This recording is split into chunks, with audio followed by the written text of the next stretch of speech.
मैं सैफ अनवर, आप देख रहे हैं इस वक्त झारखंड एक्सप्रेस न्यूज़ पे फेसबुक लाइव पेज। अभी मतगणना अंतिम पड़ाव पर है और इस वक्त मैं झारखंड के 14 लोकसभा सीट पर चर्चा करने के लिए आया हूं, क्योंकि ये झारखंड का न्यूज़ है।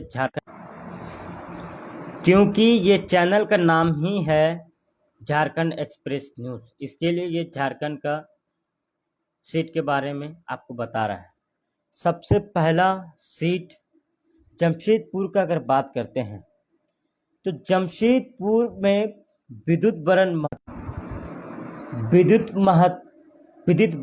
बरन महतो जमशेदपुर के भाजपा के जो प्रत्याशी थे वो जीत को दर्ज कर लिया, बस औपचारिक ऐलान बाकी है। तो झारखंड का पहला सीट भाजपा के खाते में गया। अब दूसरा सीट के बारे पर मैं चर्चा करता हूं, वो है चतरा में बीजेपी का भी जीत तय है। कालीचरण सिंह जो 1,64,342 सीट लाया है, तो ये भी माना जाए कि ये सीट भी बीजेपी के खाते पे जाएगी। अब बात करते हैं हम लोग आगे पलामू। तो पलामू का भी सीट बीजेपी के खाते पे जाएगी। अब तक जो वोट आया है 2,39,522 वोट लाया है, तो यहाँ से जीत सुनिश्चित है इनका भी। ये झारखंड का बीजेपी का तीसरा लोकसभा सीट है जीत की ओर। अब बात करते हैं हम लोग वो सीट भाजपा का गोड्डा में फिलहाल निशिकांत दुबे 46,500 वोट से आगे चल रहा है। तो यहाँ पे मुकाबला भी कांटे की टक्कर है। अब बात करते हैं हजारीबाग का। तो हजारीबाग का जो सीट है जिसमें से मनीष जायसवाल 1,17,450 वोट से आगे चल रहा है, तो ये माना जाए कि हजारीबाग का सीट है सो भाजपा के पाले पे गई है। ये सीट हजारीबाग का सीट भाजपा के खाते पे गई है। ये चौथा लोकसभा सीट है। अब हम लोग बात करते हैं आगे का सीट, वो सीट खूंटी का अगर हम लोग खूंटी लोकसभा सीट के बारे पर चर्चा करता हूं, तो खूंटी लोकसभा सीट है सो वो कांग्रेस के खाते पे गई है। कालीचरण मुंडा, काफ़ी वोटों का जो मार्जिन बहुत ज़्यादा है। पिछले बार है सो अर्जुन मुंडा ने 1545 वोटों से हराया था कालीचरण मुंडा को, लेकिन इस बार है सो कालीचरण मुंडा ने उसे 1,26,462 वोटों से हराया है, वो भी अर्जुन मुंडा को। अब हम लोग बात करते हैं कोडरमा लोकसभा सीट।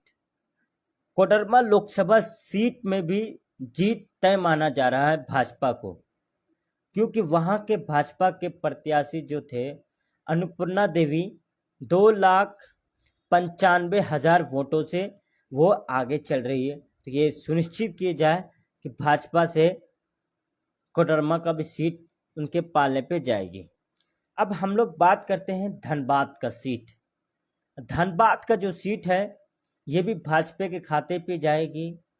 ढुल्लू महतो 1,58,841 वोट लाया है, जिसमें से ढुल्लू महतो यहाँ से जीत उनका सुनिश्चित है।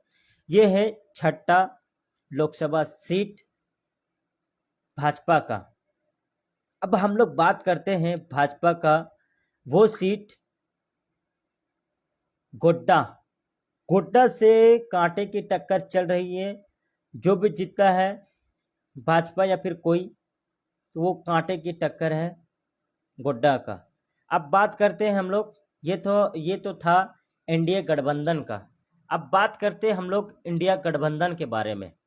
तो इंडिया गठबंधन है तो सबसे पहला जो लोकसभा सीट है वो खूंटी। जब से मैंने कल आप लोगों के बीच आकलन करके एग्जिट पोल में बताया था कि एनडीए गठबंधन कितना सीट ला रही है, इंडिया गठबंधन है सो कितना सीट ला रही है, वो खूंटी का सीट कंफर्म सीट माना जा रहा था। और इस बार है सो कांग्रेस ने खूंटी लोकसभा सीट को अपने खाते पे रख लिया है। तो ये हम लोग का आकलन अच्छा रहा। अब बात करते हैं हम लोग लोहरदगा। लोहरदगा में 76,682 वोटों से आगे है। वो भी कौन? कांग्रेस के सुखदेव भगत। लोहरदगा से कांग्रेस के सुखदेव भगत को भी जीत सुनिश्चित की गई है। कांग्रेस का 2 लोकसभा सीट। अब हम लोग बात करते हैं जेएमएम का। जेएमएम है सो सबसे पहला वो राजमहल है सो वो जीत को तय कर लिया है। विजय हांसदा इस वक्त वो 37,740 वोट से आगे चल रहा है। अब बात करते हैं हम लोग रांची। रांची में इस वक्त कांटे की टक्कर चल रही है। 78,675 वोट से संजय सेठ आगे चल रहा है। अब बात करते हैं हम लोग सिंहभूम जेएमएम के जोभा मांझी इस वक्त वे 1,12,804 वोट से आगे चल रही है। अब बात करते हैं गिरिडीह में इस वक्त 53,399 वोट से आगे चल रहा है आसू के चंद्र प्रकाश चौधरी। ये था हमारा। अब दुमका की बात करते हैं। दुमका से जेएमएम के नलिन सोरेन 5,520 वोटों से आगे चल रहा है नलिन सोरेन। तो देखिए अभी कांटे की टक्कर जो है दुमका है, गोड्डा है और फिर माना जाए आपका रांची है। ये जो सीट है काफ़ी कांटे की टक्कर हो रही है और क्लियर ही नहीं हो पाया रहा है कि किनके झोली पे जाने वाली है। टक्कर चल रहा है इस वक्त वहाँ पे अभी तक। और सबसे खास बात यह है कि झारखंड में एक उपचुनाव भी हुआ था जिसमें से झारखंड के हेमंत सोरेन जेल चले जाने के बाद उनकी धर्मपत्नी जब से चुनावी मैदान पे आए हैं तो तब से भूचाल आ गया झारखंड में। कहीं न कहीं नेक्स्ट मुख्यमंत्री अगला मुख्यमंत्री का दावेदार हो।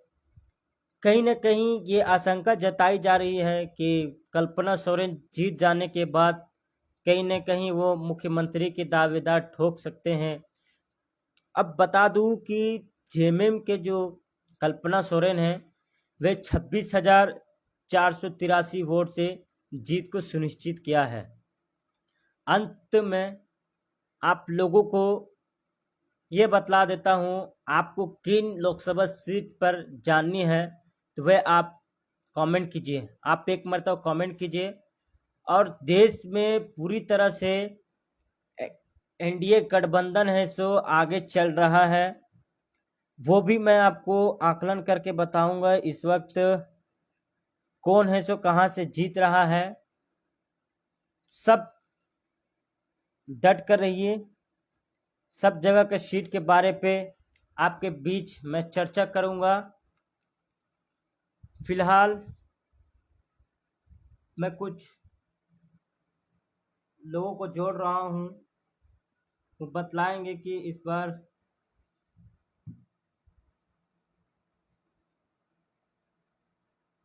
देखिए झारखंड का ये तो तय हो गया। भाजपा है सो 8 सीट, पिछले बार 12 सीट लाई थी, घटकर 8 हो गया। कांग्रेस है सो 1 सीट लाया था, वह कांग्रेस 1 सीट बढ़कर अब 2 सीट हो गया। जेएमएम 1 सीट था, 1 से बढ़कर 3 हो गया। आसू 1 के 1 है ही है। अब बात करते हैं पूरे देश भर में।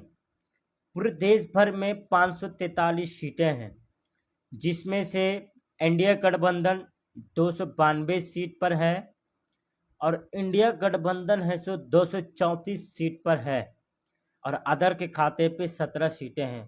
तो यहाँ से 543 सीटें होती है। अब बात करते हैं, पीएम मोदी के समर्थन में मजबूती के साथ खड़ा है चिराग पासवान। देश को तीसरी बार मजबूत और सशक्त सरकार मिल रही है। शाम 5:30 बजे से कांग्रेस नेता राहुल गांधी और खड़गे एक साथ करेंगे संबोधित। आज शाम में होगी इंडिया गठबंधन की बैठक। 5:30 बजे से इंडिया गठबंधन की बैठक होनी है।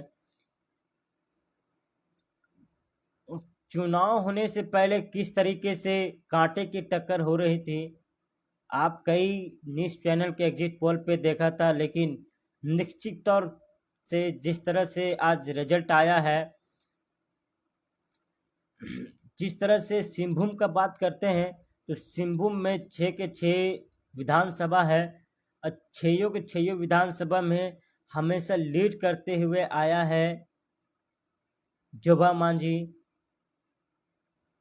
तो देखिए, लगातार मैं आपको हर खबर दिखला रहा हूँ झारखंड का, तो दोस्तों के पास शेयर कीजिए। तो इस वक्त देखिए, महागठबंधन जो एनडीए गठबंधन है 292 सीट पर है और महागठबंधन इंडिया गठबंधन है सो 234 सीट पर है और अदर के खाते पे 17 है।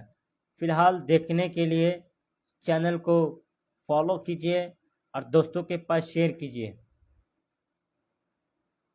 लगातार नलिन सोरेन भी आगे बढ़ते हुए नजर आई। औपचारिक ऐलान बाकी हैं कुछ लोकसभा सीटें पे। धनबाद हो गया, रांची हो गया, जमशेदपुर हो गया, खूंटी हो गया, सिंहभूम हो गया। ये सब सीटों पे सिर्फ औपचारिक ऐलान बाकी है और हजारीबाग भी साथ में है। बस घोषणा होने का इंतज़ार है इन लोगों का। औपचारिक ऐलान होगा। नीतीश कुमार पूरी तरह से पीएम मोदी के साथ खड़े हैं। ये नीतीश कुमार कह रहे हैं। पीएम मोदी और अमित शाह ने चंद्रबाबू नायडू से फ़ोन करके बात किया। अगले प्रधानमंत्री को लेकर उन लोगों ने समीक्षा बैठक किया है और बातचीत करेंगे एक साथ। बुधवार को दिल्ली में होगी एनडीए की अहम बैठक। बुधवार को होगी एनडीए के, लेकिन अमित शाह कर रहे हैं एनडीए के सभी दलों की बैठक। अमित शाह ने जीतन राम मांझी से फोन में किया बात। कहीं ना कहीं ये सीट कहीं और चला जाए।